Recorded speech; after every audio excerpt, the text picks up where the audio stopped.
संजय राऊतांनी दुष्काळाच्या पार्श्वभूमीवर फडणवीस सरकारवर जोरदार टीका केली आहे। आजच्या कॅबिनेटमध्ये मदतीचे निकष बदलणे आवश्यक आहे अशी मागणी संजय राऊतांनी केल्याचं आपण पाहतोय। दुष्काळाचे निकष लावायला हवेत, शेतकरी आज तात्काळ मदतीच्या प्रतीक्षेत आहे असं देखील राऊत म्हणाले।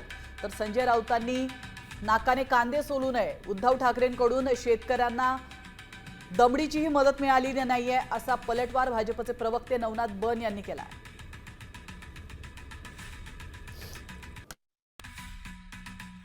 आजच्या कॅबिनेटमध्ये सगळ्यात आधी मदतीचे निकष बदलणं गरजेचं आहे। हा दुष्काळच आहे, तो ओला आहे की सुका आम्हाला माहित नाही। जेव्हा शेतकऱ्यांचं उभं पीक शेत जमिनीसह नष्ट होतं आणि पुढले 3-4 वर्ष ते कोणतेही पीक घेऊ शकत नाही अशा स्थितीत जमीन होते, तेव्हा तो दुष्काळ आहे। दुष्काळाचे निकष लावायला हवे। संजय राऊत यांनी नाकाने कांदे सोलण्यापेक्षा आपण बांधावर जाऊन किती मदत केली याचा विचार करावा।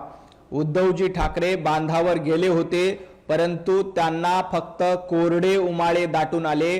शेतकऱ्यांना एका दमडीची मदत, एका पैशाची मदत देखील उभाटा गटाकडनं किंवा संजय राऊत यांच्याकडनं झालेली नाही।